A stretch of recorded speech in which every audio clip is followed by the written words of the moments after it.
Yo, what's up, guys? This is Shogun X, and this is. The dude. Yeah, we're back, you know? It's kind of like an old style video. Like, it's just us. We're doing our normal intro. Alright, so today we're going to be talking about Whiplash. So, based off the movie about? Let's talk about. I guess we should talk about the premise or the plot. It's about a boy who I think he goes to college who plays the drums, and I think he goes to like a really prestigious university, and and there's this teacher. What's his name? Fletcher, right? Yeah, Fletcher. Aaron Fletcher. And then Fletcher's go ahead. Schaefer. I think that's what it's called, Schaefer. I've seen the movie multiple times. Shogun has just recently saw it like last night, and I've been more familiar with this movie than he is. And yeah, the moment I saw this movie, it's been a lot. But other than that, it's just basically about Miles Teller plays this kid named Andrew Neiman. Who starts off as this wimpy little kid who gets a little bit overly obsessed, especially with his abusive dynamic with his teacher, Aaron Fletcher, and how it changes him and how it changes throughout the course of the film. And what did you think? Yeah, man. I think the hook is not everyone's into like music and all that, right? Initially, I guess people are gonna think of like the hook as boring because if you're not interested in that. But I'd recommend people to like stick it out because it does get good. And I don't think I was actually bored throughout the movie, like even like once. Maybe in the start was a bit slow, but like I didn't mind it. Like I think so we're basically gonna talk about how this movie does it still hold up to like today's movies. I thought the pacing was okay. I thought it was good. Yeah, it runs at a good like hour and a half, hour and 40 minutes. Like when I first started the movie, I thought, oh, this sounds boring. Why are people saying this is one of the best movies of all time? And I just watched it. I was like, oh my god, this is. The moment I meet Fletcher, I'm like, yeah, I can see why people like this movie. This scene is just. Yeah, man. Fletcher's definitely one of the most characters of all time. Just the most character. Yeah. Alright, so let's talk about the characters. Yeah, J.K. Simmons knows how to act. Like, he has no chill. Like, he's even scarier. He's scarier here than he is as Omni-Man. Yeah. Oh, man. Fletcher, bro. He's such like when he's on screen, like you can really feel the presence in his character. He did an amazing job with his role, and but I mean he's not the best teacher though. Like, I mean you're so we're gonna get into that later on in the movie when we talk about like the themes and the philosophy. But any other the main character, yeah, you previously mentioned like he goes from being a wimp to like someone who he starts becoming a bit more confident and a bit more self-absorbed, as he said. Who's that girl that worked at the movies? She was kind of like a one-off character. But then in the end of the movie, well, spoilers of course, but like in the end of the movie, like she said she has a boyfriend, and then he basically missed his chance with her. I mean, yeah, the movie goes into his obsession with jazz and like how it basically ruins his life. How ruins his relationships around him, especially with that girl. Even though she was kind of a dick at the beginning, how she makes him look like a creep. Yeah, like even though she doesn't have one, but yeah. Also, like, now that you mentioned it, right? Like, when we talk about the characters, there are not many like characters that stand out, like apart from like the protagonist and the antagonist. Like realistically, there's his dad, right? But then he doesn't really have that much, influence throughout the movie. I mean, he basically has a Fletcher suit. Yeah, or he tries to. Oh yeah, he does end up doing that. Yep. Okay. Yeah, and then we're gonna talk about the ending later also. Do you want to get into the philosophy and themes? No, I want to talk about like stuff other like the other characters, like Tanner, Conley, like. they're just such side characters, man. They do nothing. They do. It's just like you can just tell like how no one has a relationship in that room. Yeah, I do like Fletcher's roast. Like I love it when he roasts like everyone. Yeah, when he says that's not your boyfriend's deck, do not come early. Oh man, yeah. This guy, you can't deny. This guy's actually pretty funny the way he insults all of them, and it's just like even when you start wondering, like, why did they all stay here? Like, why did they all put up with this abuse? And it's just like, it goes back, like, they all also want to be one of the greats, and they believe his methods can help them get to it. Yeah. So do you want to get into the philosophy of Fletcher now? Yeah, I think that one scene, I think, I don't know, I think this is one of my favorite scenes, or it is, like, when he just in the bar, where he just basically explained to Neiman why he did the things he did. Mm-hmm. He basically wants to, push people, like, I guess, beyond their limits, and he wants to kind of create, like, greatest of all times, goats, as people may say. But, well, and obviously it comes at a cost, because some people, they either, they push through, some people, they just break, And then I guess we saw it with his previous student, right? What was his name? Yeah.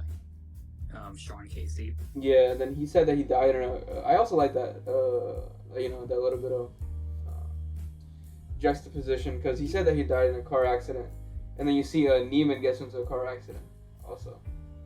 So there's, like, kind of, like, parallels between both of the students. I didn't notice that until you pointed it out. Yeah. Look it on that. Yeah, and then, but then he's... definitely see their... Yeah, but then he also says that, well, I guess we later on find out that he died in a car accident. Not a car accident. He actually killed himself. Right? Sean Casey, he killed himself. So we find out how Fletcher's, like, impacted the lives of other students. Yeah. Okay, so, I mean, I personally don't agree with Fletcher's philosophy, because I'm a normal human being. It's kind of like, do the ends justify the means? Like, is it worth it? Is all the, trauma, stress, and everything worth it? For me, I mean, yeah, go ahead. I mean, yeah, like Neiman, he has his he basically ditches his humanity for his obsession with jazz. He's becoming a jazz machine rather than, like, who he is. Like, he's not the person he was at the beginning. Yeah. Also, those scenes where he plays the drums, man, it kind of reminds me of Rocky. It's literally a whole workout. Like, he's bleeding, he's sweating. Like, it's intense, man. I never knew, like, playing the drums could be this intense. Is this how, like, the guy from Diary of a Wimpy Kid feels? Roderick? Right. Remember his band Loaded Diaper? Mm-hmm. Oh, we're getting a bit off topic. But I do want to ask you, though. Let me just finish my thoughts on Fletcher. I think if... Okay, hear me out, because he's basically running, experiments on humans at this point, right? Like, he's abusing them physically, mentally. Kind of like the stuff you do with rats. But he's doing that on humans. And then, okay, if you want to be the greatest in one thing, right? Go ahead, just do it yourself. Then don't inflict that upon, like, others. That's all I'm gonna say. Yeah, like, it's also important to remember, like, they're all choosing to stay with him. And that, obviously, that's not excusing his actions. But, like, they're the reason, like, a lot of them are putting up with it. Yeah, I think I kind of read this somewhere, and, like, it's like a psychological thing. It's like, it's something to do with, like, you kind of get attached to, like, the perpetrator, like, someone who's inflicting pain upon you, like, kind of like like, if someone kidnaps you, right, you kind of get attached to them, because your life, you don't know what else to do. It's kind of like dark psychology. They kind of manipulate you. No, I don't think it's Stockholm Syndrome. I just think they all want to become one of the greats, and they don't want to fail. Like, Tanner kind of failed, Conley kind of failed. Mm-hmm. They want... It shows, like, what do you really value, your humanity or this? And obviously Neiman, like, what do you think happened to him? Like, I'm not also, I gotta say, like, that ending sequence that lasts like 10 minutes, like, took the breath out of me when I first saw it. I was like, oh my god, what is this gonna end? Like, what is happening? Yeah, that ending was pretty good. Yeah, let me just, like, okay, so on Fletcher, I just want to say that, like, one part about his, like, his speech or monologue in the bar, I do agree with the fact that if you want to become, like, a great at something, you definitely need to, abandon some form of humanity. Like, you need to be self-obsessed, it's gonna be, you're gonna suffer, you're basically gonna, like, get traumatized and all that. I do agree with that part, but I don't think he's a good teacher.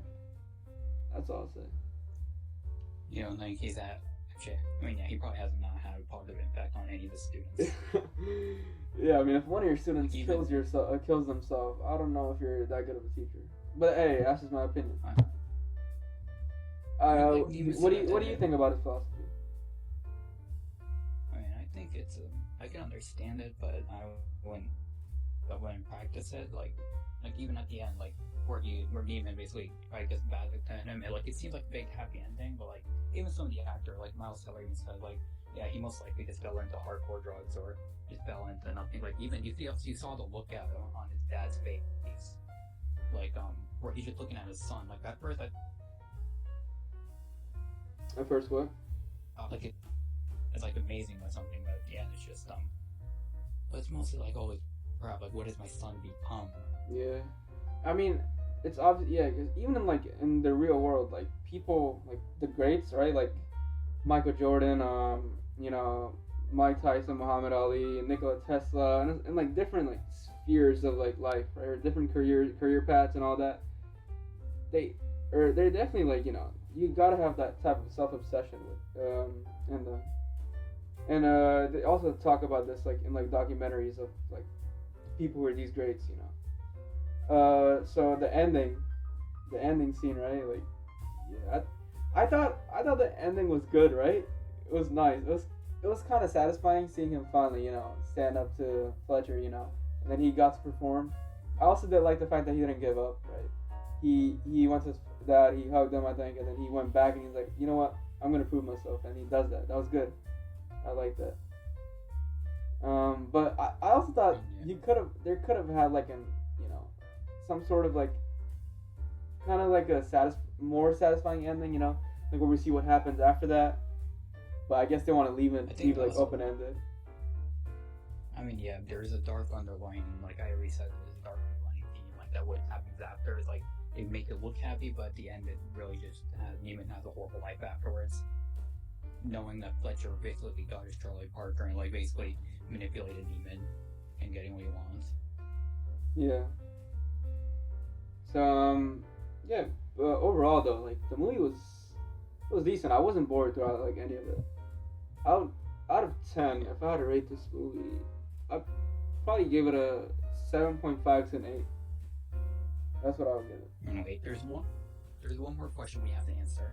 What? Who took that damn folder? Yeah.